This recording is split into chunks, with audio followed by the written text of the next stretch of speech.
Hi, everyone. Welcome back to your podcast, our podcast, the Popular Side Podcast. You might notice we're looking a little different today. Yes, we are. Yinka and I have been telling you about what we might do. We might be in a live studio together for the first time. This is our 18th episode. Yeah, 18th. So I'm in Lagos. We're in Lagos. As always, he's Yinka Yusuf. I'm Akin Akin. And today is a very, very, very special episode. Yes, it is. We do have a guest. He is live in studio. Ladies and gentlemen, please join us in welcoming a true footballing legend, a man who has not only inspired countless athletes, but also has represented his country with unparalleled distinction. His remarkable career saw him don the jerseys of clubs in Nigeria, in Benin, in Belgium, in the Netherlands, in Portugal, and in Spain, in a senior career that spanned 20 years, showcasing his incredible talent and resilience. Mm-hmm. His crowning achievements came on the international stage, though, where he was a cornerstone of the Nigerian national team, the Super Eagles, for over 20 years. He had a total of 65 caps for Nigeria, for the Super Eagles. He represented Nigeria at 2 World Cups and 3 African Cup of Nations tournaments. His leadership and skills were instrumental in Nigeria's victory at the 1994 African Cup of Nations and Nigeria's historic performance in the 1994 World Cup. Beyond his on-field exploits, which are immense, he has been an inspiration off the field as well, contributing to the development of sports in Nigeria and supporting young talents through his various initiatives. And we'll get into several of them as well. That was a mouthful. Ladies and gentlemen, it is an honor and a privilege to introduce to you the myth, the absolute legend, the one and only, Dodo Mayana, Mr. Peter Rufai. Welcome, sir. Thank you very much. My pleasure. Thanks for making the time. Thank you very much for gracing our podcast with your excellence. We have a small confession to make. Yes, we have to do this. Go for it, Yinka. Go for it. We have to do this. Okay. So, like you said, this is our 18th episode of this podcast. In one of the earlier episodes, we did a Nigerian all-time team. And when we've concluded that team, unfortunately, both of us, we had you on the bench. So I said, we should own up and confess before we start this. But to be fair to us, I think we both said in terms of skill sets, in terms of talent, that undoubtedly you are Nigeria's best goalkeeper. Thank you. But because of, duration, caps, accolades, we thought someone else ranked higher than you. You can name the someone else. You can name this. He knows who the someone else is. You can name it. But pure talent, I don't think I've ever seen a goalkeeper.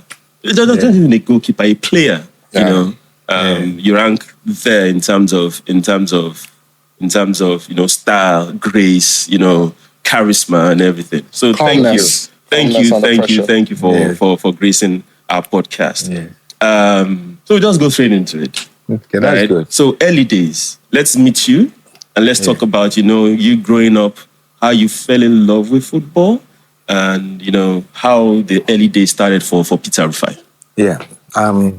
Thank you very much. It's my pleasure really being here. I love it because it's always brings me back to the memory lane.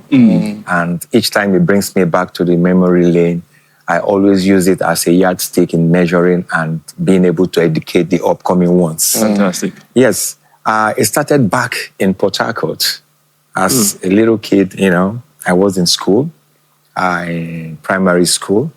I was attending municipal council school in Port Harcourt, Churchill Road. And each time during break period, I have the habit of going to join friends in playing football. So we'll be playing football, and by the time we finish, every break, it's like a no, every break. So I maintained it, and sometimes the money given to me to buy puff-puff, that is this puff-puff, they hawk around the school during the period. So during break, you see kids going to buy 1 or 2 things there. So that money will still be in my pocket. Sometimes I will forget that money is there, that my mom gave me that money. So by the time she will be washing my uniform, she will now say, you didn't use your money. I'll say, no, I forgot. I say, what are you doing? Forgot? I say, and you'll be crying that you want something for break time. I'll say I was playing ball. Wow. She said, this ball you are playing, say one day, she'll just stop there. So I keep doing this from time to time. Till I moved from Municipal Council School to St. John, primary school. There was a kind of separation, division of the school because of a lot of students. So they moved me to that St. John within the same locality. Okay. Within the same locality. So I continued there. So we're having this school match on this very day. And we score, they equalize. They took lead there till the score was 3-1. In fact, as a matter of fact, no, we did not score immediately. They scored first, scored second goal, scored third goal. So we were struggling. So, and as God will have it, we now, got first goal. We got the second goal. We got the third goal. Not quite long as we got the third goal, they scored the fourth goal against us. So the players now looked to the goalkeeper and said, oh boy, stop this thing now, don't let them score us again. So the boy got angry. And left. No, he said, if any of you want to keep, come and take the jersey. Wow. So he pulled off the jersey and threw it. Oh, wow. So I was close to him. I catch the jersey before the jersey dropped on the floor, on the ground. So when I catch the jersey, I now wore the jersey myself, and I entered the goalpost. As I entered the goalpost, their shot was coming. I was stopping with my body, I was stopping with my leg, I was with my head, everything, all parts of my body. Wow. I was stopping the ball. We got equalizer 4-4. And from that 4-4, we won the match at 5-4. Wow. So when we finally won the match, the next match coming up, the whole school said, I'm going to be the goalkeeper. And from there, I started, playing myself as a goalkeeper. If not, I was a midfield player. That's interesting. That's interesting. We actually debated this, right? Yes. And this is one of our questions, but I'll just get into it now. Yes. So, how in the modern game, goalkeepers have to be able to use their feet. Exactly. Right? We've seen some incredibly good goalkeepers pretty much be discarded because they can't use their feet. Yes. And we were debating, and we both thought you would absolutely kill it in today's game because you could use your feet. You weren't asked to do it back in the day, but you're athletic, you're tall, you knew how to control. So you were a midfielder before. And do you think you could have played, back then the way goalkeepers are asked to play now? And what adjustments would you have had to make to your game? Yes, I could have played because FIFA had taught it well to come in with new rules. That if a back pass is given to a goalkeeper in different forms, where a goalkeeper can't pick up the ball and when a goalkeeper cannot pick up the ball anymore with their hand. Yeah. So that making the goalkeeper, be dominant in using his foot, to play. Yeah. Yes, I will be very good in it. Why? Because I am very good in playing with the foot. I am very good in sporting. I am very good when I say sporting. If you want to play a penalty, if you take an angle, you should be able to spot that angle precisely with precision shots and the technique and the body movement, how you want to make that contact on the ball and how you want to deceive the opponent. So I'm very good in it. I remember training or warming up my first choice goalkeeper when I'm not playing. That was in Deportivo La Coruña. Yeah. I could take as many shots and they will never go over the bar. You know? That's crazy. Yes. In a very difficult situation, that is a rolling ball coming to you. For you to be able to knock such ball precisely to maintain just 1 feet or 1 meter high. It should not go more. And then the same thing you can now, because you want to get him warmed up at another stage of transition, then you lift it to 3 meters. How you can knock that ball straight to, you don't need to throw it with your hand. You need to be able to get 3 meters approximately. Yeah, sometimes you get it right, sometimes, okay. But at least you get that measurement. So I'm very good with it. And anybody who can train goalkeepers must be good in those levels of precise shots, precise timing, and, the ability of using your foot to play. Because sometimes, for a goalkeeper, what scares goalkeepers playing with the foot? The time the ball is being passed to you by your colleague, you see space. But in a tinkle of seconds, those spaces are closed. Yeah. So you must have some skills of how you move the ball to create space. So if you're not good on your foot, and we call that ball mastering, if you're not good in ball mastering, you'll make a hell of a mistake as a goalkeeper.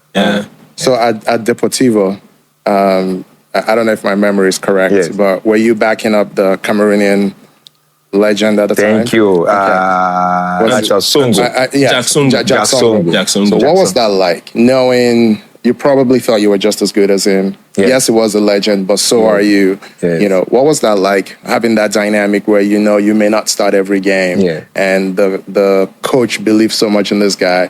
He's your African brother. He's a legend. Were you friends? Was it tough?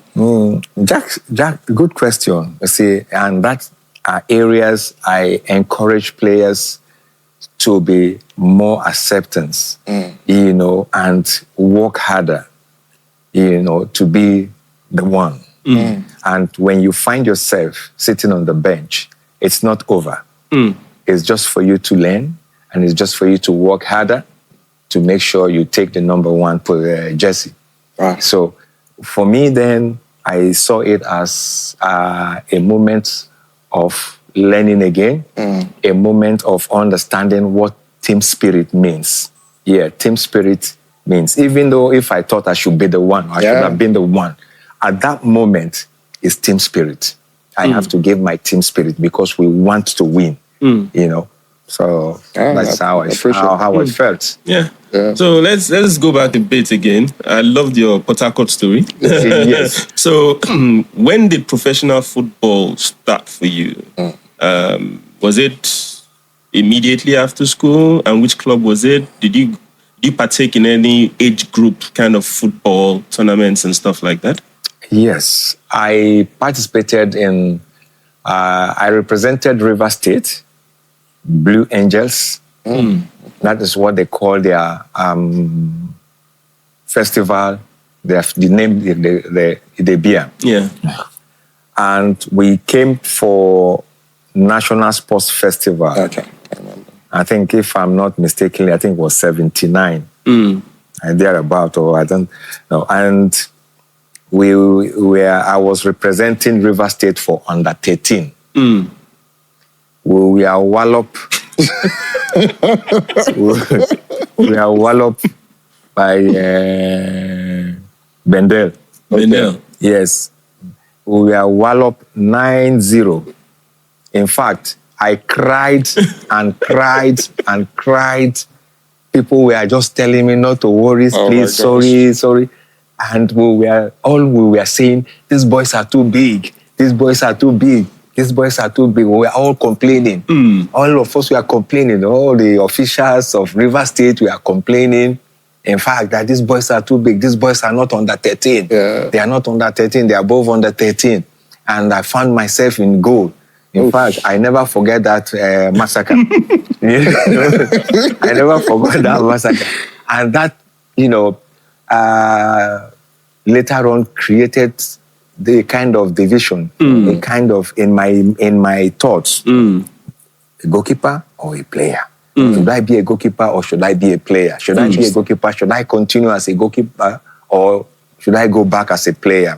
But the fans, the schoolmates, the teachers were telling me, no, Peter, you are good. Till I met a man called Tiger, working for the Nigerian Ports Authority of Port Harcourt. So that was how I played. Through that man training, I now went into school, a tertiary school, where it's called Government Vocational School in Port Harcourt, to study electrical installation. That was what I did, electrical installation works. Now, while I was in school, Sharks Football Club. Sharks, Port Harcourt. Yes, Football Club of Port Harcourt. We are training. And my school had a football match. And Sharks Football Club coach, a white man from Germany, saw me. I said, this guy is good. And made an arrangement that he should invite me to Sharks training. Oh, wow. So they invited me to Sharks training. That was how, after the National Festival. National Sports Festival. Yes, National Sports Festival that I played under 13. From under 13, now I went to start training with Sharks Football Club. And then Monday Sinclair. Yes. Now was then with Sharks. And that's where, so I trained. So the very first day I finished my final exam in Port Harcourt, I now left that very day night to Lagos to join Stationary Stores of Lagos. Wow. So did you think about joining Sharks, or was there just not an opportunity to There was no opportunity, as to say. What was in my mind was just, I just want to start playing football. I know Sharks was giving me training, accepted me. Yeah. They've come to take me to go and play some football matches in Kaduna. In Kaduna I played FA Cup, right from school, at school age, under 17. I was in goal for Sharks, So when I finished my exam, my intention with my friends in school is, let's go to Lagos, Stationary Stores. Because Stores was the... let's go Stationary Stores. And I know I'm a Lagosian, although I was in Port Harcourt, because my mom too is from River State. Got it. So that's why I'm in River State then, because I was going to school. Because my dad gave instruction that my mom should watch over me and make sure I go to school. Yes, that I go to school. And that is her, assignment, complete assignment. So she did it right, as God will have it. And I finished, and I now went to stationary stores. I got to Stationary Stores with my shoe, Christmas shoe. No boot. Nothing. No goalkeeper jersey. Oh, wow. I got there. So when I got there, the training was going on. They said those who came for screening should come out. When we come out, we are over 150. Wow. That came out for screening. For goalkeeper screening or just general screening? All right. So there were goalkeepers, there were different positions. Okay. So the goalkeepers came out. When goalkeepers came out, we were close to about 15, So they said, okay. They started testing us one by one. And the screening started. So when it got to my turn, the captain asked, where is my gloves? I said, no gloves. He said, where is my football boot? I said, no football boot. Wow. He said, where's my kit? I said, this. I was wearing school uniform. Wow. And my mom is not aware of this. My mom thought, because I was in boarding house after my primary school and everything, when I went to tertiary, I was in boarding. Whereas you're in Lagos. So they now thought I was still in boarding. They never knew that I finished my exam today in the afternoon. Yeah. The night, that same day night. You were in Lagos? We entered night bus. Night bus to Lagos. We were the next day in Lagos. With that condition, we went straight for screening. From the motor park to the field for screening. No place to stay. So our intention is that if it does not work, that same night again, we are boarding the night bus. Going back to Port Harcourt. So that was what we did. So I wasn't alone with my friends, even my classmate, my good friend followed me, blessed memory, he has passed on. So when we got there, the man asked me, where's your kids? I said, nothing. He said, is it how you keep? I said, yes. The manager looked at me, said, okay, go on. I went in. The training started. After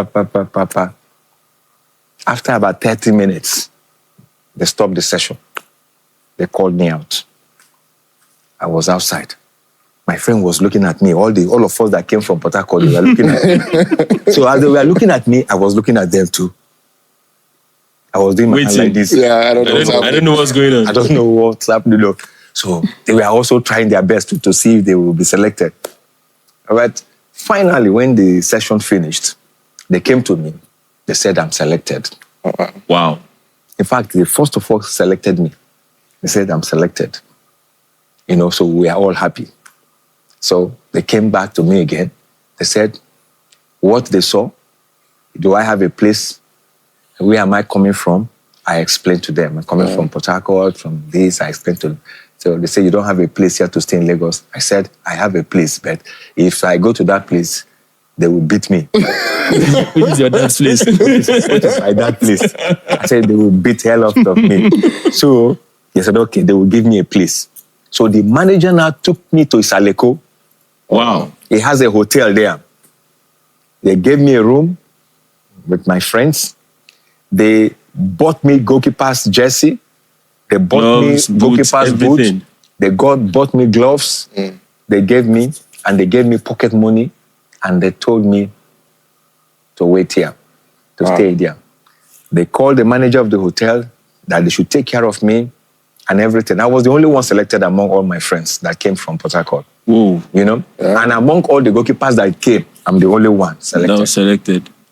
So that was how my joining stationery stores after my school, everything, happened. So if we now fast forward from stationery stores, with this story that you've told, your appearance and the games that you played for Super Eagles, it brings it into proper context as to how, a kid that came from Rivers, just on trial, without gloves, without boots, without anything, all of a sudden is playing for Super Eagles. Yeah. All of a sudden is the #1 goalkeeper for Nigeria at his first World Cup. Yeah.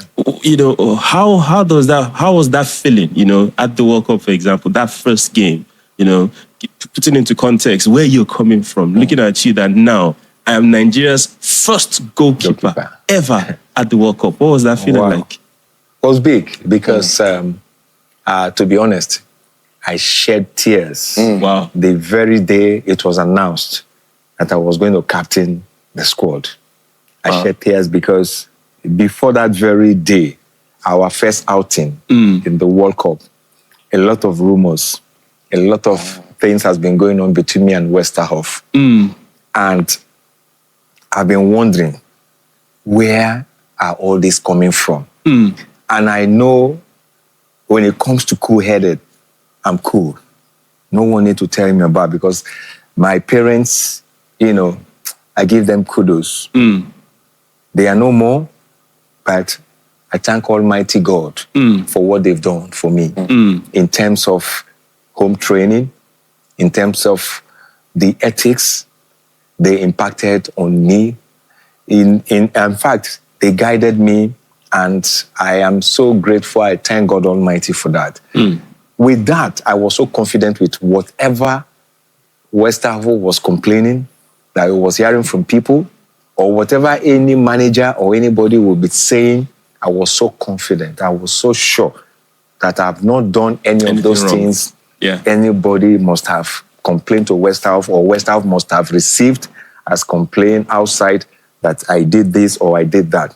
So I was in the room with Samson Siasia, who was my roommate, and I just had on my door, tick, tick, tick, knocking. And Samson Siasia responded. I said, yes, who is that? He said, open the door. It's me. It's me, Westhoff, your coach. So he came in. So people, crowd. The ambassador to Nigeria in America and all his crew that came. Wow. You know, the Minister of Sports, delegates from Nigeria, from the presidency. You know, I saw all those people. Then Nigerian businessmen, you know, representative of America, you know, associations, heads, chairmen, everybody was coming. The room was not spacious enough to accommodate everybody. And this is a big room, you know the kind of room they give to players at World Cup level. Yeah. Big, very big room, double room like a suite, you know. So something came out. He said, Dodo, he said, look, all these people for you. I said, I don't know. The next thing, Westhoff stood up. He said, Peter, we are here to see you with all these people. I bring them because I think I bring them to you. You know the way he speaks his English. Yeah. I bring them. Descent mimic, you know, Westhoff, by the way. I bring them because I think I must speak to you. Peter Rufai, I am sorry. Oh, wow. Wow. That was the first thing. Immediately I heard that, I am sorry. First of all, he said, it is Nigerians who were telling him all those stories. And I now could figure out that probably somebody who is doing this wanted a way for him to get me off so that they can bring in someone else. Yeah, exactly. So I said, okay. I said, it's one of those things. So in my mind, he said, they were telling him, he said he didn't know. He said, but after his investigation, he now discovered that my hands are clean, that I am one of his best players. And he said, Peter, I am very sorry. Wow. And from today, you are my captain. And he brought out a band and he gave it to me in the presence of the ambassadors, the ministers, and all those people. At that point, I collected it, but with tears. Oh, wow. With tears. Because I remember what I went through. Before 94, he dropped me in 94, Tunisia. Yep. Till Nigerian fans went up and started singing on the street. We want Peter Rufai, we want Peter Rufai. Before they sent a presidential message to bring me out directly, an order to bring me to the Super Eagles camp in Portugal. So when I remembered all that happened to me, I burst into tears. And as we speak, I'm emotionally touched. I remember that moment. I remember the hell I went through. Even when many were not seeing it. But I was just calm, out of education, upbringing. I calmed. I never even disrespect him. Even with all that was going on, I never disrespect Westhoff. I was still attending to his calls, normal. I was still partaking in training sessions. I was still doing everything like everyone was doing, So that was how, if I should look everything, this goalkeeper without shoes, without boots, without gloves, everything now is Nigerian #1. It brings me remembering all the steps. And it's also bring me on the other side to say, if you see anybody, you never know tomorrow. Do not underrate anybody you meet on your journey. On your road to success, on your road to whatever, never underrate, because you don't know tomorrow, what tomorrow may bring. So this is what this scenario, really gives me as a picture, That's good. So Yinka, excuse me. Yeah, that was amazing. That was Yinka and I were talking about how do we bring up some of the more difficult parts of your career. Now, when we were growing up, like I said in my introduction, you're a myth. When we played on the fields, the goalkeepers wanted to be Peter Rufai when we were growing up. And, I don't think if Michael Jordan was sitting here right now, I would feel any more in awe. Yeah. Because for us, you're a myth. Like, you're literally a myth, right? So you were like almost synonymous to goalkeeper when we were growing up. You know, it was like goalkeeper, Peter Rufai, goalkeeper, Peter Rufai, right? And then Yinka and I were thinking about what would be like the moment. And for each of us, I'm not going to tell you how old we are, but we're the same age. And for each of us, it was Maroc 88, right? That was the moment for us that, you know, Peter Rufai became like the myth, you know. And then we go into 90, you're not on the team. You know, 92, you're not on the team. We know there were injuries. You know, we knew, because there was no social media back then, but there was some reporting. We knew there was the Westhoff thing. So I'm really grateful that you took the time to walk us through that, because we were trying to figure out, should we bring it up? Should we not? You know? That's good. Because I know there were injuries and all that, but, you know, for us, it was like, hey, what happened? You know, what happened? This man was literally a legend, literally a myth. And then you show up in 94 and, you know, the rest as the same. So there was that history. gap between, was it 88 to 94? 93, 93, yeah. right? That you just kind of, you didn't play for Nigeria. You're right. But you were playing abroad. You were playing abroad, but it doesn't happen in Nigeria. Yes, I was playing there, and I came to play 2 matches, qualifying matches, and that was it. And that was it. That was it. And I was wondering, I said, what could stop me from playing or wearing the Nigerian, you know, #1 shirt? Absolutely. And I was checking, and I was comparing which of these goalkeepers are playing abroad like me. I know you're too nice to say it, but we were comparing too. And none of them. In fact, I swept, you know, I made my self-evaluation, but I'm not using it to say it must be me, but I just said, just to satisfy myself and calm myself. I said, okay, Peter, take it easy. You know, I checked, I said no, but I did not give up. I did not give Senegal 92. Oh, right. Can I ever forget? You know, the goalkeeper then, we joked. It was pedestrian. He was scared of Abedi Pele. The main name of Abedi Pele, he was shivering. You know, this is the reality. And we're like, Abedi Pele is like a legend, but we also have a goalkeeper who's a legend. You know what happened in 92? In 92, the same issue came up. Fans said, why not invite Peter? You guys are camping in Holland, in Papendal. Peter is based in Belgium. It's just it's just a stone throw. It's just a stone throw to Papendal. And luckily, they said, okay, they invite me to come to Papendal and play a match. Let them see my condition. I went to Papendal. The players my colleagues were all happy to see me, everybody. Westhoff arranged a match that he wants to see me in the match, how I perform everything. It was a clean slate. On the day of the match, as the match was about to start, Westhoff left the field. So he didn't watch you? So he left Christian Chukwu. Okay. So if the man who invited me to see if I can follow the squad to go to Senegal 92 is just excusing himself out that he's going for important event. You get the message. So I said, okay, let me do my own part. So I did my own part, clean slate. The same week, list was announced. We all assembled. They announced the list. My name was missing. Wow. And I came for this trial from the school campus. I was in university then.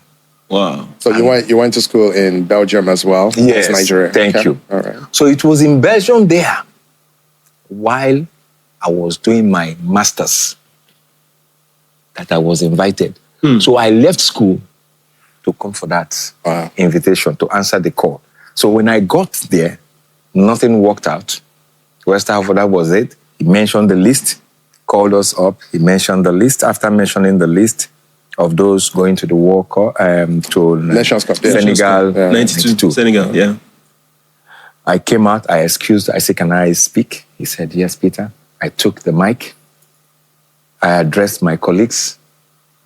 I thanked them for receiving me, warm reception. I thanked the staffs, the official, the crew, technical department. I thanked everybody. And I looked at Westerhoff and I said to him, I wish you all the best. Wow. At least you invited me, but you did not watch my match. My match was about to start, and you left, and you invited me, and you were the one to take decision. Yeah. Christian Chukwu said he's not the one to take decision. So, we smiled on that a little bit. And he said, yes, Rufai, yes, Rufai. You know his way, yes, Rufai. I said, I thank you for even inviting me to use that as an opportunity to see my colleagues, that I've missed them all. Because it's a moment where whenever we gather from our different, clubs and different countries and places we play, we use that as an opportunity to, get together again. Yeah. I say thank you for that alone.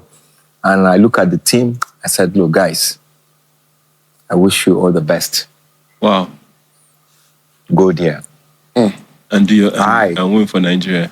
I'm going back to Belgium and I'm going to finish my master's. I wish you all the best. Thank you very much. And you left. And I left, and they left for Tunisia. I think it's safe to say. So that was how I was that missing in between the squad. Yes, that was how it happened. I think it's safe to say neither of us would have handled it the same way. But that's why you are who you are, sir. Yeah. All right, so we've done a lot on the last segment on the introduction, who you are. Yeah. You're a very reserved, kind of quiet personality. Yeah. So I think a lot of Nigerians don't know a lot about you. So I appreciate you taking us through. These are stories we've never heard. We've never heard. We kind of joke about other stars. Yeah. When they give interviews, they're like, "Yeah, I've heard that before. But for you, like, this is literally the first time we're hearing all the stories, and we follow these things pretty closely. So thank you for opening up and walking us through that. So we're gonna move this forward to our next segment. All right. So we've talked a little bit about goalkeeping techniques. Yeah. I know you have a technical mind. You're a coach. You're brilliant. Can you just walk us through, like, how have you seen goalkeeping techniques evolve since when you were young, throughout your career, and today? Are goalkeepers, are they better today? Is it different? Is it the same? I think the qualities of goalkeeping, when compared to back then, let's say 3 decades back, and today, you can see a mix of a little bit of all the what we call the modern. Okay. Has a root from back 3 decades backwards. They think goalkeepers were not used back then. We are playing with the foot, playing as the last man. Don't pick up the ball with the hand, and when the back passes are given, you use your foot. We are not there, right? Well, when it comes to the way the football is being kicked, the techniques players apply has been there. Let's go back to the days of Pele. Let's go back to the days of Garincha, Usubio. These are people who are using those techniques of kicking the ball, and goalkeepers were, attempting to stop their balls and their thing. When you talk about, maybe players where they can dribble, go back and see the way Pele dribbles, And when you see, go back and see how Johan Cruyff plays. You see Johan Cruyff when he's playing, so skillful. Yeah. He can dribble. Before you know what you're doing, it takes you up. You know, go back to Bobby Robson time. You know, you see that the skills that we now celebrate as if it is a new scientific innovation has been on. It's just like it has not been given sound marketing. It's not been given sound marketing to say. Come and see goalkeeper saves those days. Gordon Banks. Pele. You know? 1970. Yes. Sid Meier. You know? Dinosaur. You know? Goalkeepers have been performing. Goalkeepers have been taking off to save balls, you know, in unimaginable situation that you say, how did the goalkeeper get there to do those things? They've been doing it. And when you see it today, if we want to say goalkeepers are more special today because of science, then my first question, how many goalkeepers have Nigeria raised since after my set and Vincent Iyama to today? If it is that, you know, it's like when you come to industries, manufacturing, you say, this industry, they've just manufactured this. They've just manufactured this. They've just manufactured something new. This other company, they've just introduced a new dish. A new dish, a fine dish. Then, if we now say goalkeepers are doing better than them, why are we not seeing them in a populated nation like Nigeria? Good point. You're dropping a lot of gems. I'm just going to say something real quick before Yinka jumps in. So you know, when you talk about goalkeepers playing with their feet, I was watching a video of our former goalkeeper, Ike Shoromu. Yeah. And I think we, the public, never like looked at him as like a Peter Rufai or anything like that. Yeah. But when I saw some of the videos of him playing in Europe and the things he was doing back then, I'm like, that's what these kids are doing today. Yeah. You know, he was doing those things. He was sweeping. He was sweeping, he was doing, and I'm just like, how did we miss this? You know, how did we miss how great, you know, this man was? So I just thought I would drop that. Yeah. You know that point of Ike Shoromu, you know, Ike Shoromu is a very calculated goalkeeper. When it comes to calculation, Ike is very good. If you're with him, if the game is going on, Ike is very focused. He knows when you cannot go, the ball should get back to him. He's already there to support you. That's why you could see. But a goalkeeper who cannot follow the game, they are often caught. Yes. They are often caught by surprises. And that is where you see, I have, you know, a very high, you know, esteem, respect for Ike Shoromu, just like what you just mentioned here. He's very good with his feet. Very. And when you say, how come we do not get all this? It is not because how come. It is because statistics to draw the awareness of we all was not in vogue then. The statistics report. The saves per 90 minutes or whatever. Thank you. If the statistics reports were invoked then and they were reporting, definitely there will be reason to, you know, scrutinize. And, that's a very fascinating point. That's a good point. So in terms of longevity, over 20, your career span, you know, over 20 years. And we can't say the same for so many people. So was there any special routine in terms of your training, in terms of how you kept your body? Was there anything special that you did, you know, that aided that longevity in your career? Yes, indeed. Great, because up to date, whenever I meet fans, I come across fans. In fact, I just have to say kudos to my fans. These guys are too much. I say because sometimes the fans just keep us going. I should speak of myself. They just keep me going. Because when I meet my fans, they say, Dodo Mayana, how are you? You know? You see, that 1 minute, 2 minute exchange of, greetings, it's like a therapy. It's like a therapy. Brings smiles, and when you calculate how many times in a day you come across such therapy, and then you multiply it by the week and the month and the years, you see how many percent it gives you.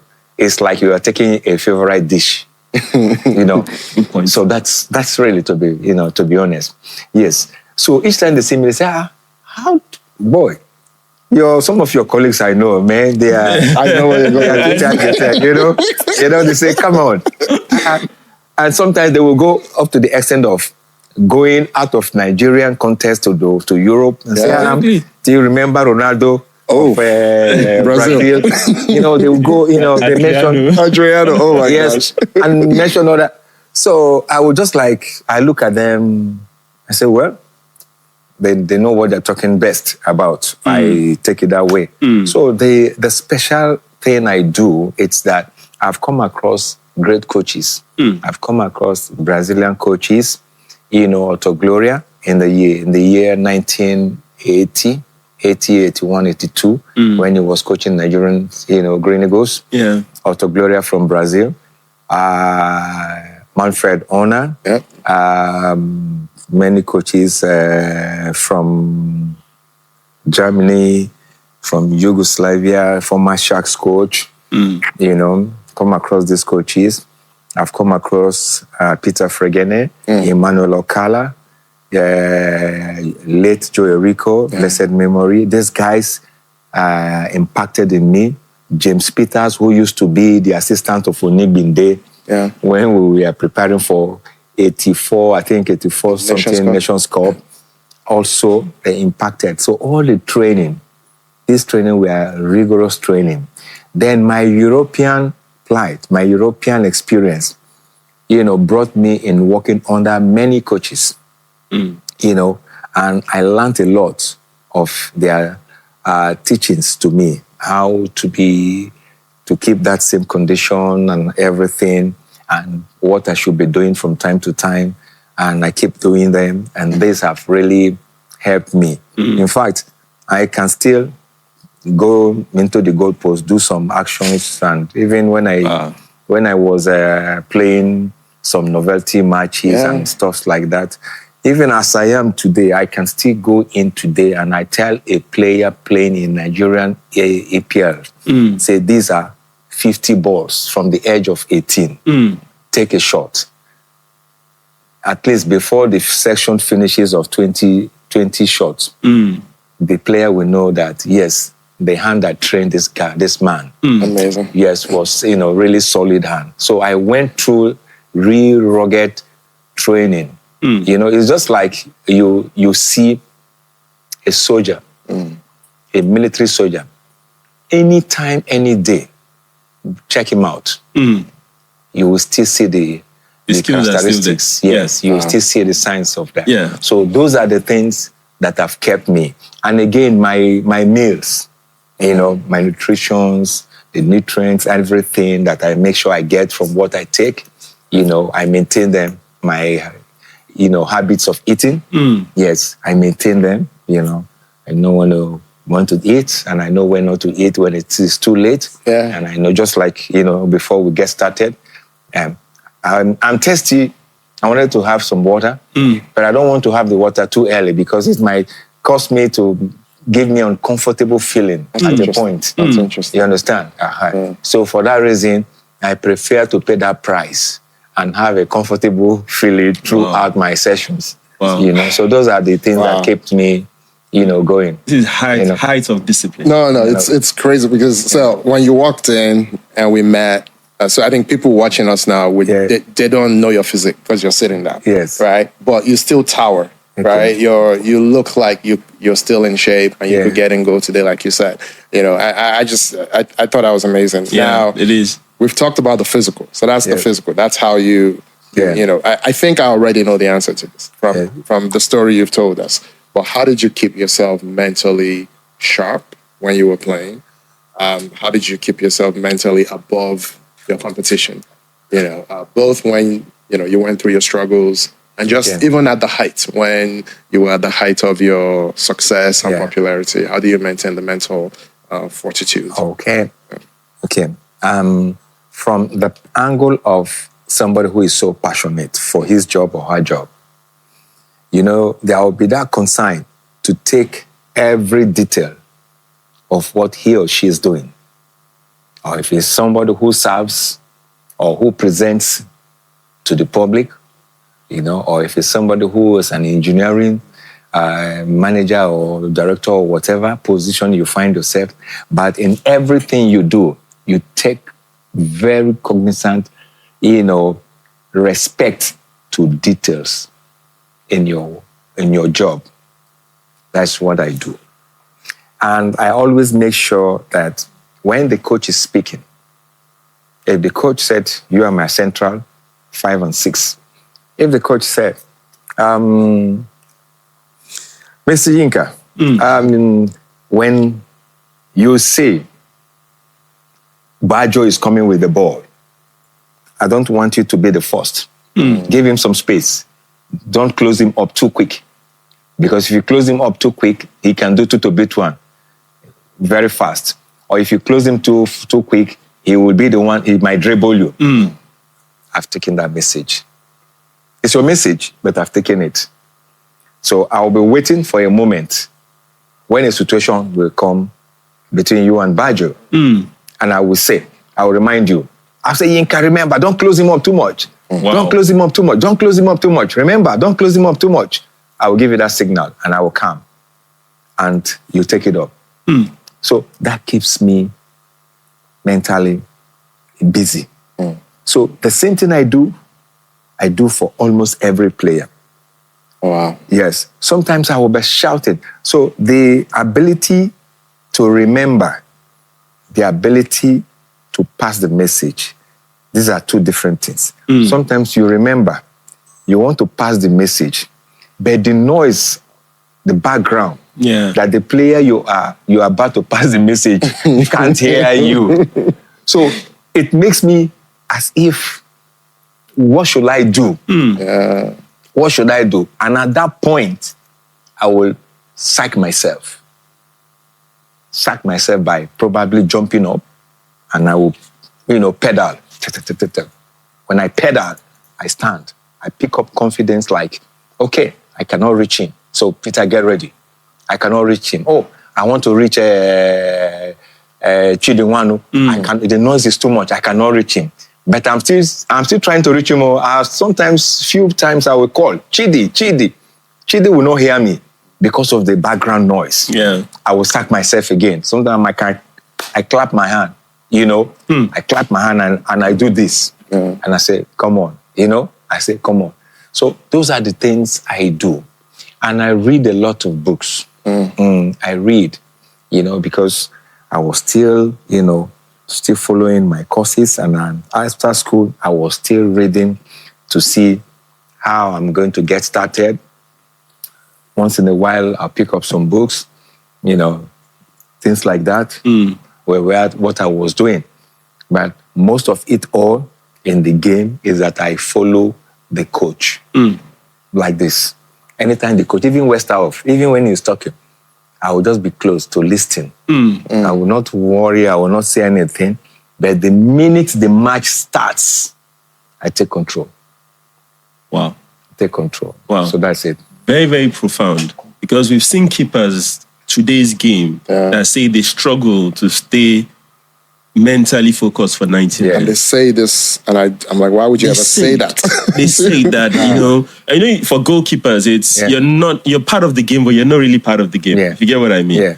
The game, you might be there, you might not have to make a save for 50 minutes. And all of a sudden, you have like five saves to make. So keepers struggle to keep that mental. But it's interesting based on what you said. Quite profound. To add to what you've just said now too, that is where goalkeepers drops.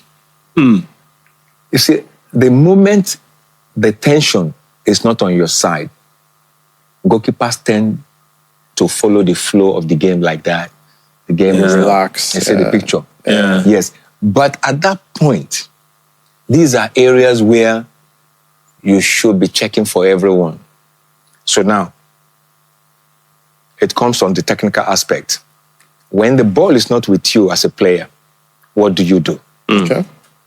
I get a picture. When you don't have the ball, you pass the ball to your colleague, or the opponent wins the ball. What do? You make sure you keep, adjusting your positions in line with the technical instruction, and not to give the opponent, free room to operate. That's one.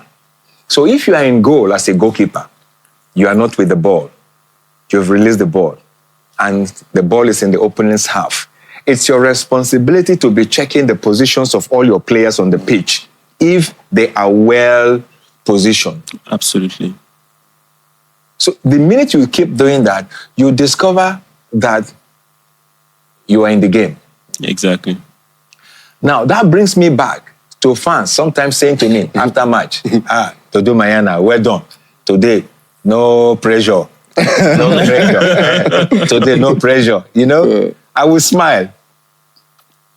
I will just smile. I shake my head. I say, yes, no pressure, really, indeed, in my mind.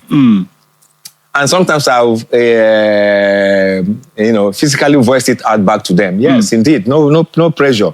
Because that's not the moment to start telling them what you're undergoing. You understand? Fair point. That's not the moment. Yeah. Sometimes I play matches, I don't get one shot at my goal for 90 minutes. I don't get. Either my defenders will block the shot, either the strikers will not be able to shoot, either that the upcoming striker don't find, how to make the two to beat one or whatever. Yeah. Now, somebody would think that I did not, You didn't do your job that day. But on such day, I have overdrained myself mentally. Because I'm the one doing the calculation.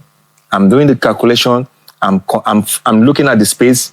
The ball is on my left, but I'm seeing what is the position. How many meters positioning my defender is staying with the defender. How many this, I'm seeing it. And immediately I met Papa. I started calling him. I'm not looking at you again. Hey, Emiliano, close up.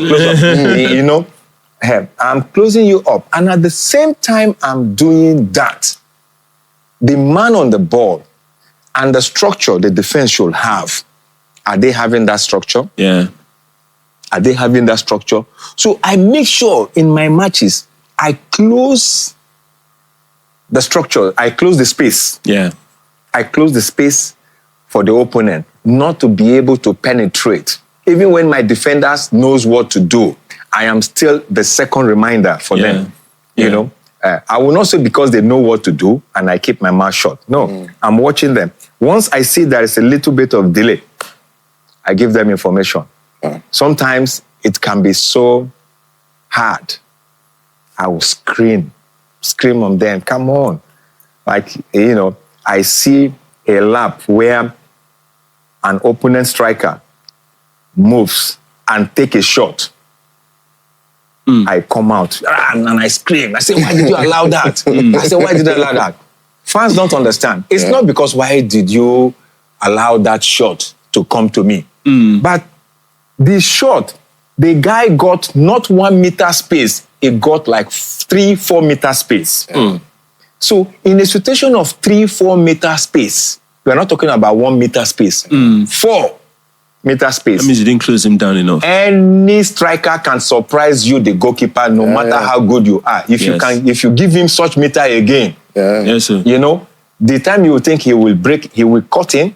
Instead of taking a shot, he moves in again. Instead of taking a shot, he now realizes where you, the goalkeeper, is standing, and he now knows where he's going to send the ball. So it is for next time not to give him such space. If the striker is so crafty and beats you and take a shot one time, this guy is a crafty guy. He's trying. Not much. I can't, call on you. I say, Uchokochoko, what is happening? Or yes, Stephen Keshi, blessed memory, what's happening? I won't, but 3-4 meters. Yes, that's too much space. No, it's too much. Yeah. So at such situations, a goalkeeper needs to come out, and say, Kai, guys, what's happening? That's it. Fair point. You talked about you reading a lot. Yeah. And that's quite impressive. I know a number of Super Eagles players that their post-retirement journey has not been good. We're not going to mention names. Yeah. But yours has been quite successful. So what is it like, that transition from your playing days to, what you're doing now? And how do you... A lot of people struggle. You've been doing something since you were born. Since you were young. And you're 40, 45 and you can't play anymore. People struggle. And the options are limited in most cases. Either you're a pundit, you're a coach, right? Those are the limits. There's only few people that then venture into other things. Yeah. But you've done it very well. Can you talk a bit more about that? Maybe this is a good point for you to tell us, how post-retirement life has been for you. Yeah. That's a good one, really good one. And that's where I'm looking forward to what can be done in general to the Nigerian football family. The industry itself. Yes. To look into affairs of players after active career. Because as a matter of fact, the concern for what ex-players go through, it's not a good experience so far. And I'm looking at into what can be done. And that has made me worked a lot of, proposals to what can help reduce, such lack of active or support performance of players after retiring. Yeah. It has brought me to different debates with colleagues, with individual businessmen and women to look at it. And we've had the challenge of expecting the government to be part of it. Because if the government can be part of it, it will really go a long way, indeed, as a matter of fact. And another thing is to make players understand, while you are pursuing your career, the importance of academics. It's so good. It can never be over talked about or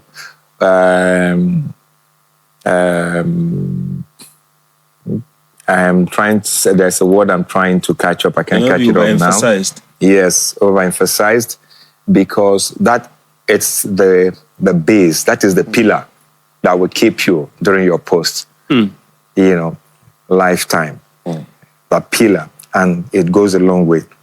And we are trying to bring now to the modern teaching, which I have in my school right now.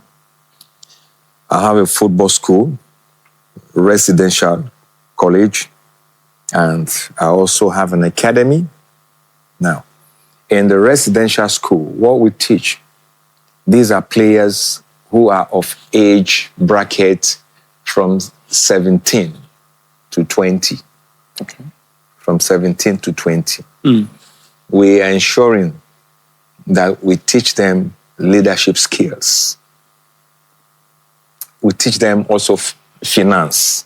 We teach them finance, how to handle fund, how to manage fund.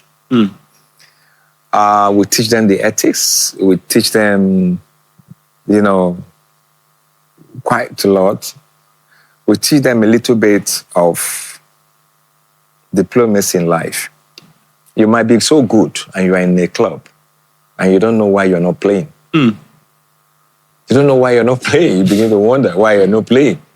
So we make them understand there could be so many reasons why you may not play. The club is a business entity. It's a business entity. If now he's playing well and the club is going to have me for the next 2 seasons, but the club wants him to go to another club. The club they want him to go, your club already have it in mind. Wow. It's just like when you come to politics, where you see the king wants the prince of his friend, the other king, to marry the daughter. You get me? Yeah. He already knows where he's going. You know, he already knows who. He will now start talking to the daughter or start talking to the son, the prince. I want you to look at this, consider this before, you know. Now, you bring it to football. Football, they want to make money. Okay, we have 25, 30 players. Okay, let's move 2, 3, 4 players to this club. The club may decide to stop playing you and me. Because they want to just showcase him. They want to showcase this man because they want him to go so that they can make money. Absolutely. You know? But if you get angry as a football player and begin to behave through tantrums, out of, you know, you begin to say, I'm supposed to play, I'm this and that.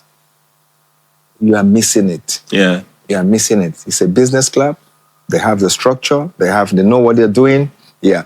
These are not clubs they are clubs who are saying they want to go first, second, third, fourth. But these are clubs who might be in the 10th, 11th, 12th, 13th. They have their structure. They have their objectives. Another club has a different objectives. So clubs have different objectives. So if you're in one of those clubs with an objective where they make money to build the club, first of all, gradually, you just have to be very clear. So these are the things we teach players to understand. If they find themselves in situations like that, they should take it easy and give their best, maximum best. They should not allow such in their career deprive them of giving their best. You know, so we teach them all this so that they should not make those mistakes we do. Some of us made those mistakes and we pay seriously for it. You know, I'm a victim. Most of us that were the first generation that, you know, started this European football for Nigeria, we paid a lot of price. I don't think there is one of us who did not have 1 or 2 stories to tell about contracts, football players' contracts. We just signed. You sign anything that they give you. Yes, you know. So that is what we make sure. You know? So we make sure in the school now, we teach them all this to improve them, to give them better idea, better understanding of what to do. So it is true, the academic, that gave me the strength and the ability to, after active career, to be able to set up something and do. Apart from that, I have my company for projects, designing projects and creating and being able to work with government, you know, being able to work with corporate bodies and being able to work with individuals, you know, in different sectors. If you mention anything now, I could really think deep into it and be able to create something, you know, based on what you present to me. Just like an architect, you tell an architect, this is the kind of structure of house you want. An architect will, you know, just, you know, visualize and come out with something, you know, in line with your dream, you know. So that's what I think has helped me, you know. Thanks to God, to those who have also advised me in that line to make sure I hold academics. You know, you don't have to go to university to be better. At least you need to be at least basically, you know, academically, you know, prepared, you know, so that as you get this fund, you'll be able to you have good management of your fund. And that is where a lot of us then, and even presently, are still yet to have total control over fund management. Yeah. You know?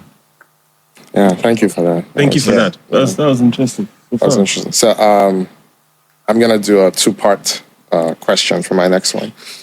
So when you mentioned Peter Fragana, Joe Rico, blessed memory, I think you mentioned Okala as well. Yes. So we did a lot of research, obviously, before this interview.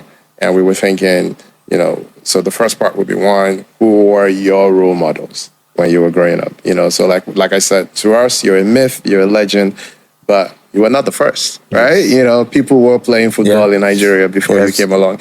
And there were goalkeepers in Nigeria before you came. So that's my first one. Who was your role model? And then the second one would be, you've already kind of touched on it, but what would be your way of developing African football and Nigerian football going forward? What would be the most impactful way of developing? Okay, great question. Great. Because when I was coming up, we didn't have the grace of having information of That's true. European goalkeepers, European players. So I was dealing with what I could find around the continent of Africa. And by the international matches Nigeria plays, by club side matches Nigeria plays, I was remembering Ikram Ahmed of Egypt. Oh, wow. I was remembering the goalkeeper of Morocco, Zaki. Yeah, Bado Zaki. Good memory. Yeah. So you're my contemporary. So that's good. Bado Zaki. First time I will see a goalkeeper, instead of facing the field, when he wants to take a penalty, catch a penalty, he now take his side, position sideways, and put his hand this way. Bado Zaki, I said, oh, my God. And to be honest, it got the kicker confused. Exactly. Got the kicker confused. So to answer that question, actually, I looked at it from two angles. One is Emmanuel Okala because of his position. Oh, yeah. Yeah. No. Before, and I was asking myself, why is it in that form? So I didn't understand, not until I started digging deep to find out why is Emmanuel Okala of these characteristics of catching shot. You will beat everybody, and take a very fine shot that is going to 2-3 meters away from him. But instead of this man to fall, he's still standing. Oh, wow. And he will pick the ball. I now discovered that this man was doing a lot of positioning. But in doing a lot of position, something follows. I can't break everything down. Yeah. That's for another day. Then when it comes to Peter Fregene, I never see a goalkeeper like this guy. He reminds me of the history of Rigogo. I did not meet Rigogo in action. But when you listen to the story of Rigogo, then you imagine as a goalkeeper, then you class him in the level of Peter Fregene. Peter Fregene will take off. He will call me. I was in a room with him. Was my roommate. I was the smallest in camp. Yeah. At 17, I was in the national team already of Nigeria. He will call me, say, Dodo. That's how he called me, Dodo. Then, when he called me, he said, this kind of ball, if the ball is coming, once you pin your leg like this, take off. I'll be watching him. In training section, every act, every movement, when we come back, he will be telling me the stories of how strikers wanted to break through during training sections. When we'll be training, Alosho Statuebo, Blessed Memory, Shengo Degbami, Adokia Mesimaka, will blow. I was in camp with them as the smallest. Wow. I was able to see goalkeepers perform. I was able to see goalkeepers fighting for shirts.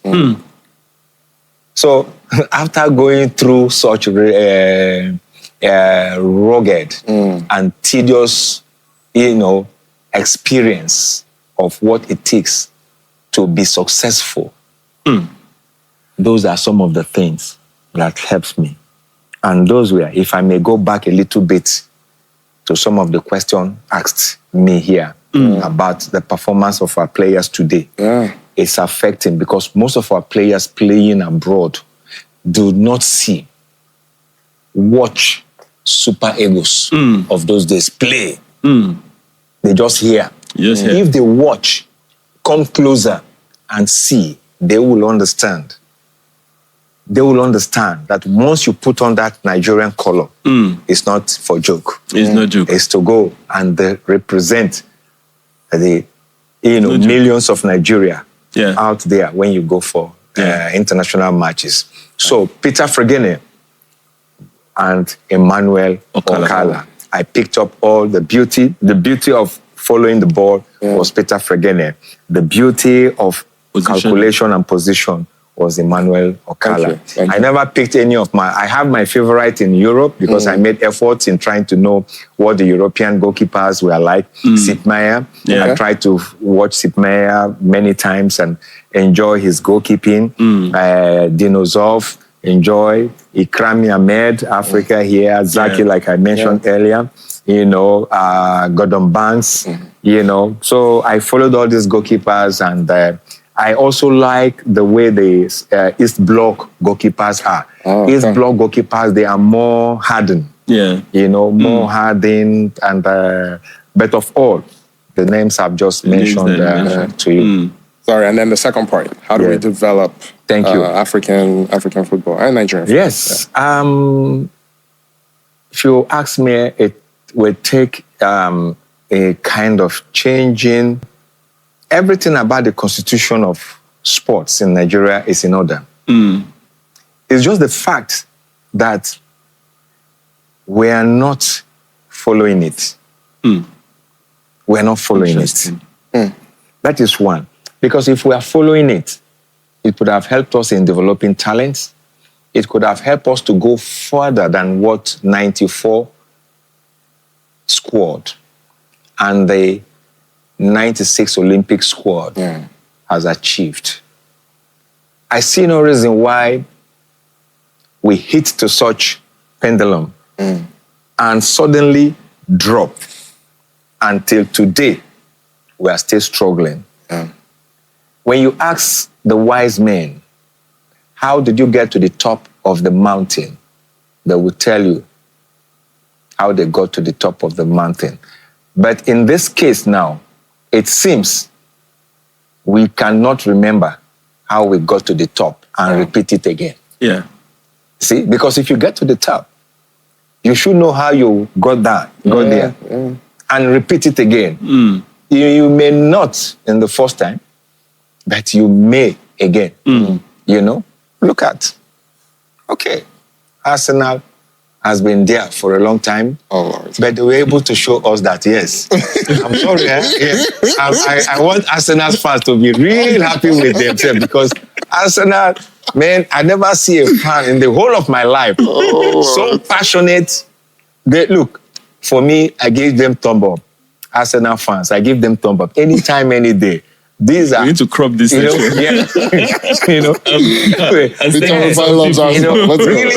I give them that.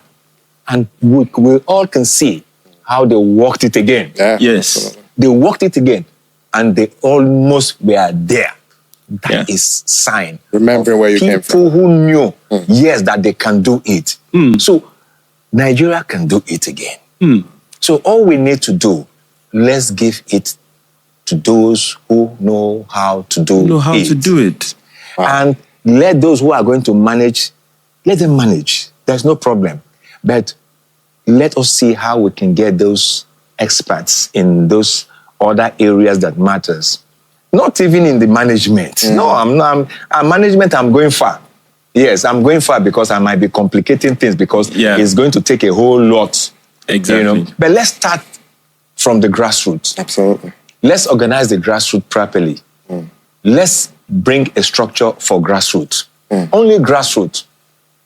And once we bring the structure for grassroots, we make sure it's going to be consistent. Yes. It's not today and tomorrow, no. No, it's going to be consistent. So once we can do that, then we know there is hope. The grassroots, because we have them as pond. We have it in abundance. something you have in abundance, if you don't put it into the structure perspective, it becomes a waste. It becomes we don't know what we are doing. Yeah. So that is where, and that is what I will do, finding myself in that position or consulting. This is what I would say we have to do. Design the structure for the grassroots. And once where it's well designed, then there's going to be a transition from that grassroots. That transition is going to now take it up to the next level and get, private investors, Absolutely. get, corporate bodies to come into it and see the kind of, returns that we could make in the section, in the industry, So from there, it begins to grow. Because football without money, it cannot move. It can't move. Football needs money. In fact, at the grassroots is what needs the money most. Yep. Because once you can get the grassroots sorted out, then the product has been prepared out from the farm, and we only need the marketing, department to come up with a structure for sales and for relationship. Mergers and stuff like that, international mergers, collaborations and all those things to move our products. So those are the things we need.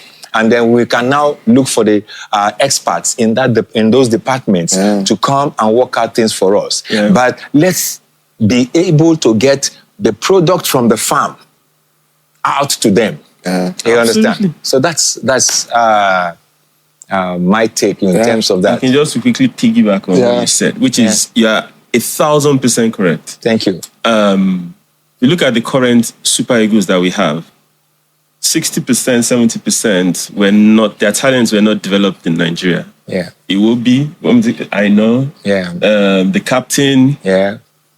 We are a nation of almost 250, 300 million people. Yeah, exactly. And our main national team is being sourced externally. Externally, yeah. It's a problem. It is. The last under-17 set that is in the Super Eagles right now is Osimhen's set. Yeah. Subsequent to that, is there any other under-17 player that you've seen in the national team? No. So you're absolutely right. Our grassroots football needs help. Yeah, they need help. The football ecosystem in general, what we're selling, what the Nigerians are consuming right now is EPL, is Spanish League. Yeah. What is happening to our own football? That's it. People would rather sit down in their house and watch Arsenal than go to Monicon Stadium to watch Sporting Lagos. Yeah, you're right. Even if the gate taking the gate is thrown open and it's free, people will not go. People will not go. Sporting Lagos is doing it. And Sporting Lagos is doing it very well. well. They're doing very well. So you look at our league, the MPFL, 80% of the teams are owned by government. Yeah.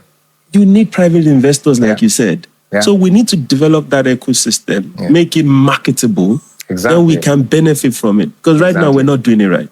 And we are losing a lot. The government is losing a lot. A lot. Because they are not seeing it.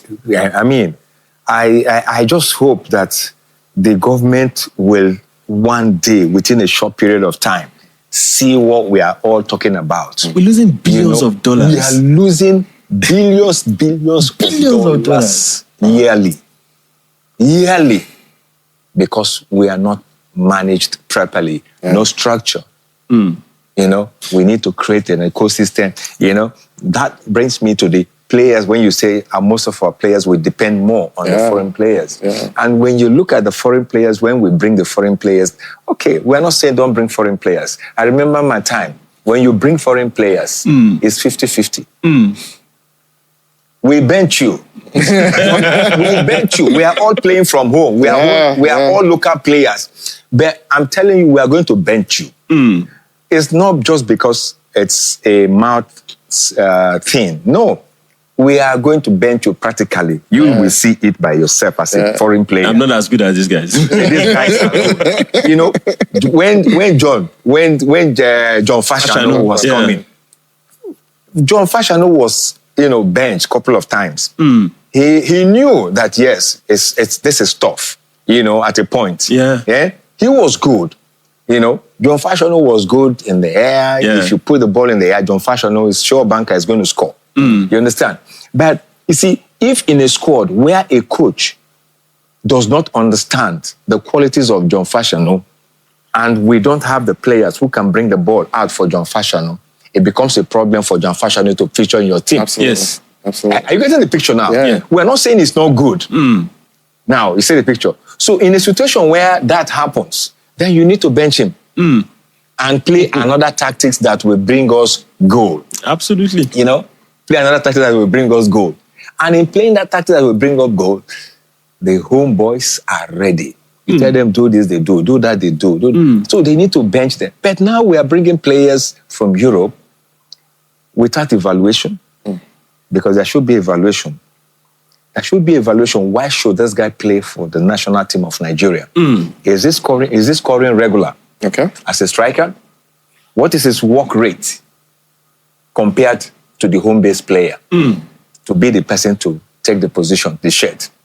What is the midfield player's strength? What is his work rate? What is his ball distribution percentage? What is his marking percentage? These are things you put into consideration before bringing a player. Not because you hear a player is in Kazakhstan. You hear a Not player Kazakhstan. is in Uzbekistan. Oh you bring my him. gosh. You hear a player is in Turkey. You bring him. You hear a player is in Jordan. You bring him. You hear a player is in Russia. You bring him because it's a foreign base. No, for God's sake. No. This shirt is a precious jersey. You don't just put it on. When you put on that jersey, You must have earned it. the whole millions of Nigeria is looking up to you. It's looking up to you. So these are things we should bring in line with what you just brought, where you said concerning bringing players from Europe and all those things, and what is happening to our local players, the grassroots. You know, that was what brought up this conversation to this level. Our grassroots. What are we doing? Go to every state. Every state of Nigeria can give you close to 10,000 of youth in football alone. Alone. We're not talking of other sports. Football alone. If, in fact, 10,000 is an understatement. That's true. It's an understatement. That's very true. You know? So you can see where the government is losing, the state is losing, and our youth, most of them say this is what they want. So let us give them this support. And the only way we can give them this support is the listening of the yearning of Nigerians by the governors, the government, to say, okay, what do we do for our youths? Good point. Akin, let's take this next question together. Okay, go for it. I know you have your own special career moments, and we will talk about that shortly. But both of us, we have one for you, which is, I think, I mentioned it a little bit earlier. Maroc 88. Okay. I will never forget. Is the semi-final match. It was Nigeria versus Algeria. You remember this game? Yes, I remember. Where we scored first, own goal. They had an own goal. So then like 4 or 5 minutes to the end of the game, they equalized. Yeah, right. Then someone got a red card. Was it Ademola Adesina? I can't remember who it was. Was it Ademola Adesina? I think so. Someone got a red card. And people might not know this. Our listeners listening to us. Brighton Mokaro. Yes. You know why they call him 10-10? Exactly. So one of the Algerian players, Algeria had already exhausted their substitution. I think back then you only got two. You only got two. 1988, So, and we got a red card. So Brighton Mokaro hammered one Algerian player, and the guy could not continue. So they started calling Brighton Mokaro 10-10. So, since then. But that penalty shootout, for me, that was the day I looked at you, I was like, nah. Legend. Yeah. Because, if I remember vividly, it ended up like 10-9 or 9-8 or something. You scored the penalty. So for it to get to him, that means the whole team played. Eguavon played first. Then Eguavon came back again. He scored. Then Algerian player, I'll never forget his name, Lakhdar Belloumi. He took his spot kick. You didn't parry the ball. You didn't push the ball away. You actually caught the ball. You actually caught the ball. For me, that was a career-defining moment for you. in my eyes. Bellumi was probably the best player on the field. He was the best player. He was the best player. I think then he was pursuing. He was already playing abroad. I think if I'm not mistaken. Yes. He was in Portugal already. And he has won some, awards. And he was on fire. Yeah, and he played well that day. Yes, he played well that day. I remember when he picked up the ball, he had so much confidence. I mean, we were watching this on a small, for me, it was a small black and white TV. I don't know how I remember this. This probably explains why I don't remember a lot of other things, because it's all football memories, So, but Yinka, go ahead with a question. So, for me, that was the career defining moment. If I ask you what's your career defining moment, will that be the same or will you pick something else? As a matter of fact, I will still pick that very moment. Oh, wow. Because that was the very moment that made the breaking news. Yes. That a goalkeeper has arrived. Yes. Yes, that was the moment. Yes. Yeah. And when I remember what happened during the penalty shootout, I remember some of our players, our colleagues said, they can't play again. They can't play again. I don't want to go mention them. No, please don't. When I turned, I looked, say, no, this thing should not happen again. And I was going to play and I was looking at myself. I said, God, Dodo, I was so confident, to be honest. In all of this it was obvious. Scenario, I was so confident. Why? Because I just believe I know what I'm going to do there. I know. It's not like a question that I don't know. I know. And I trust my techniques. Because I come out every day. I dive 20 times. Wow. 20 times, both sides. Another 20, 1 meter. Another 20, 2 meters, another 20, 3 meters, like that. Keep diving on daily basis. I dive in different angles and different positions. Wow. And sometimes I make 500 dives in a day. Wow. In a day, 500 dives. You multiply it. Then what do you call me? You call me a master. Any goalkeeper, you call that goalkeeper a master. Any player that will take shots on daily basis, yes, 300, 200 consistently, you multiply it in a week, in a month, you call such a player a master. Wow. So when you're a master and you are called on the stage, come and repeat that thing you normally do, tell me, you go majestically with confidence to do it. And that was what I was saying. Yeah. So when it was time for me to play my penalty, in fact, the area I was going to look at the penalty, I was watching the goalkeeper to find out if I would see strength in diving to a particular side, right or left. But I just noticed that he's so good that he can go to any side quickly. So I said, okay, till I get there. Yes, sir. Wow. And I picked up the ball and I got there and I did it. And as God will have it, if a master misses, then that day is his bad day. Yeah. He misses it. But he scores. So that's it. So that is the match I would, for me, say yes. That was my breaking point. Wow. Did it change anything for you? Where were you playing there for your club football? Then I just got a contract with Lokeren. Okay, in Belgium. Belgium. Okay. So did they change your, stance among your club teammates? Did they change your profile after that tournament? Yes, indeed. It changed me. It made me more secured. It made me more comfortable, and I had believed in the career. It also gave me, because penalty shootouts, it's something I don't want to tell you what it is like. Watching, we are suffering. So I can imagine you guys participating in it. It's worse. Because penalty shootout, imagine you are going to play penalty. Imagine your mom sells in a market where everybody knows her. That she's the one. That's her mom. That's your son. Her son is playing. Yeah. And imagine the son going to put that ball down. And the son goes back Wow. And you see people watching the telly, you see children, Wow. parents holding their son and daughters, you see them panicking, that day he will score, that day will he score. You see such comments, you see such, harmonious moments of parents and people, friends watching from bars and different places. And all of a sudden the player missed the ball. Chai. Oof. Imagine what the poor mother, who probably don't know much about football, and every other market women, you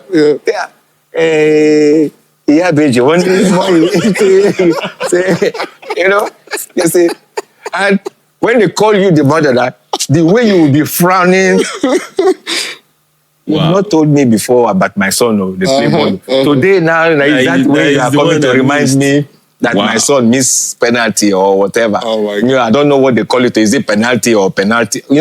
So these are things you think.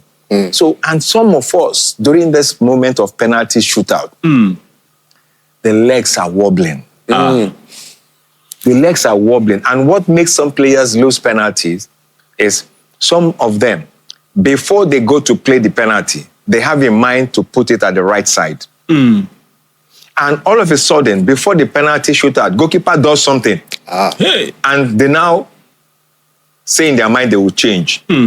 That moment they now say they will change, most of them begin to shake.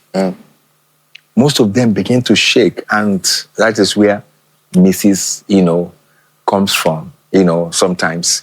So it's not an easy act when it gets to penalty shootout. I've only been involved in shootouts once because I played a bit in school.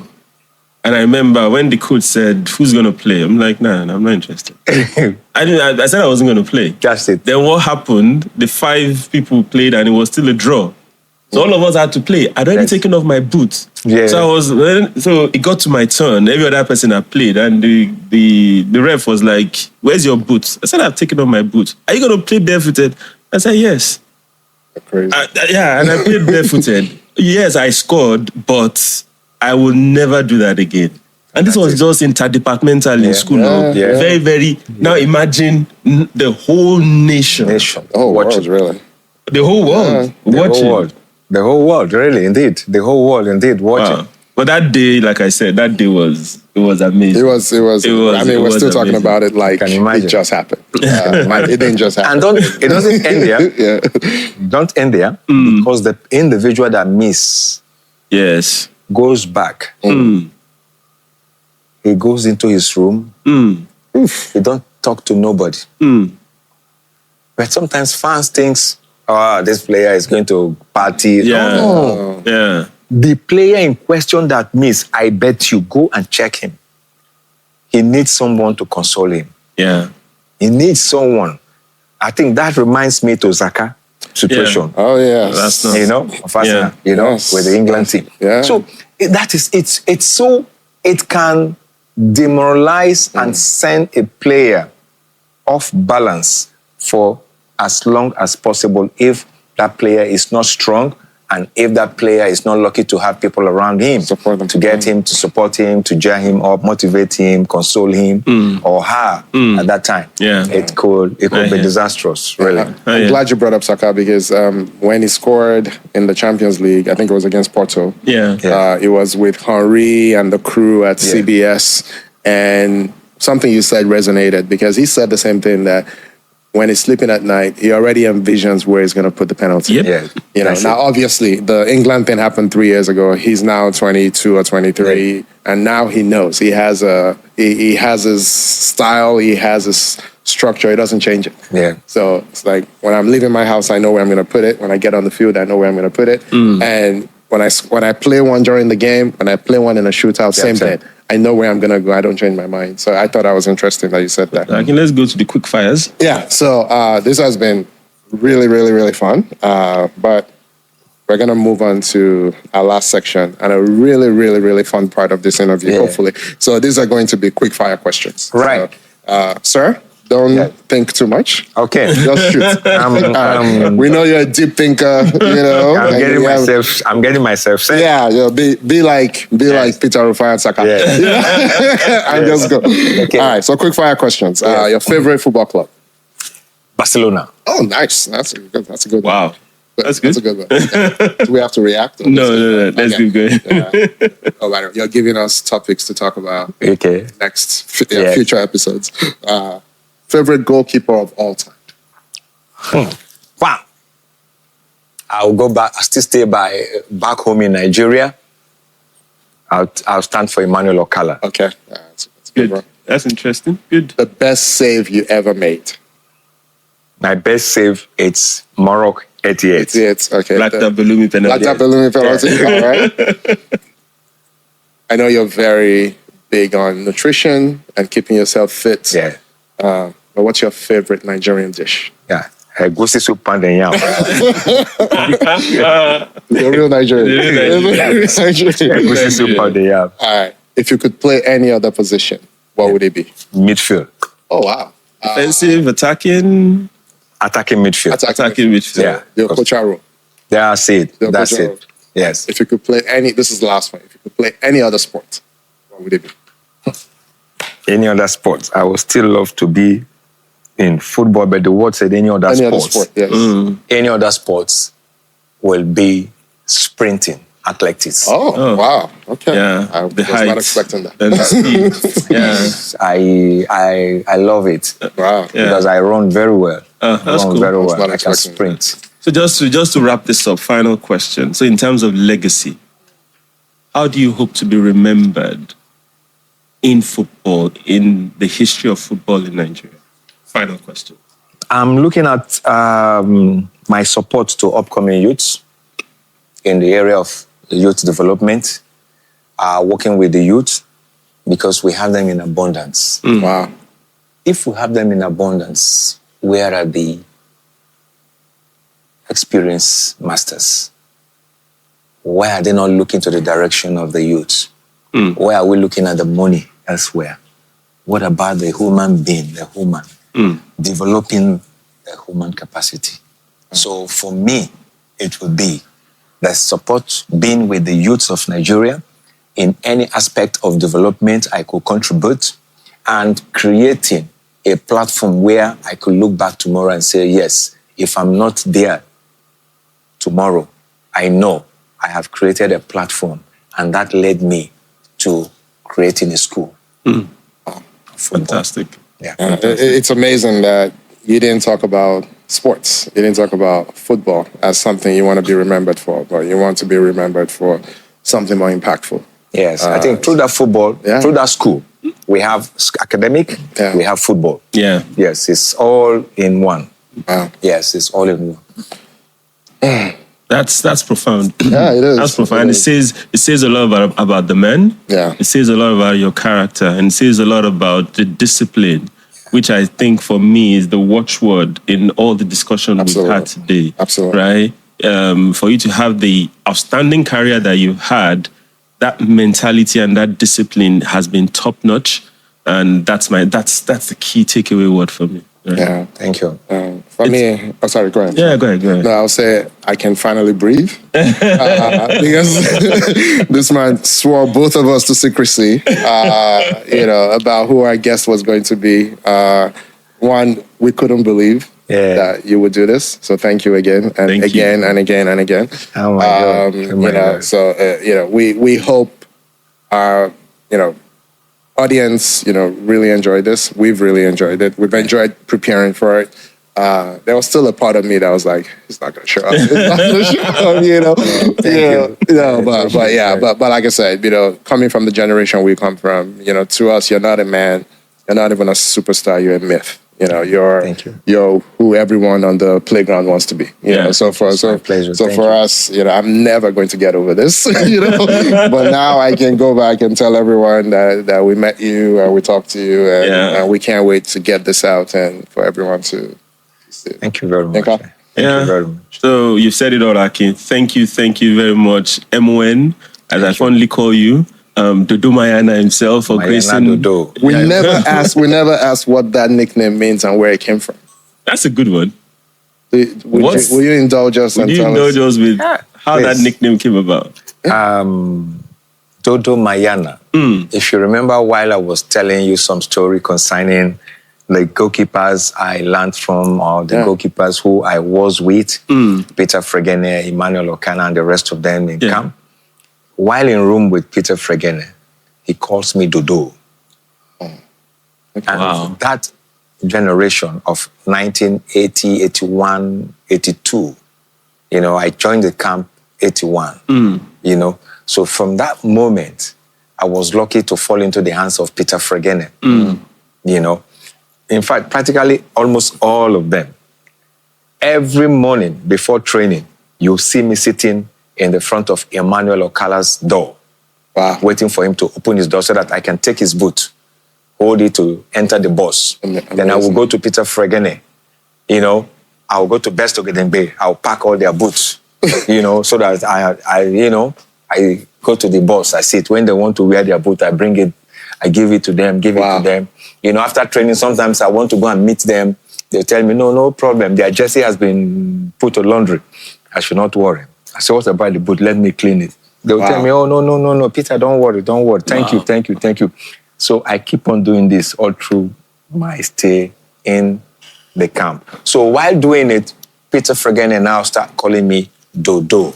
Because of the way he see I follow him up in his goalkeeping. Okay. So from that word Dodo, which he started calling me, we got to Portugal. We were in Portugal, training led by the Brazilian coach, Otto Gloria. While the session was going on in 1982, we were training. Peter Fregene finished, Best Ogedengbe entered the goal, finished his own action and everything. Best Ogedengbe went out, Peter Fregene went in, Peter Fregene performed. There was another goalkeeper, then I went in. Now, during my own turn, we had about 30 balls lined out. So all the 30 balls was being shot to the goal by the coach, Brazilian coach. And I was attempting all these balls. So the fans loved the way I was going for the ball. And I was putting in practice then what I was seeing from Peter Fregene and Best Ogedengbe. I was putting those things in action because, ask me, who had been training me all this while? So it is those things I'm putting into practice. And the fans were loving it. And they said, when they blow the final whistle, they say, no, they were shouting. I was hearing that shout, but I didn't know that they were for me. So all of a sudden I had Dodo. They pointed to the crowd. And I turned. And I saw the people making hand like this, way, shouting. And then I did my hand this way, that tomorrow we have training. I was meant to understand that they were referring to, why did you guys stop? Why did you stop? Go on. So I did my hand. So they said, Amaya. And I said, Amaya Dodo. I said, Amaya. So they said, Dodo, Amaya. I said, yes, Amayana Dodo. So which means in Spanish, Portuguese language, when you say Amayana is tomorrow. Dodo is something you will see tomorrow. Dodo, Amayana. Tomorrow. Amayana, Dodo. So when you say, hello, Peter, fine, thank you.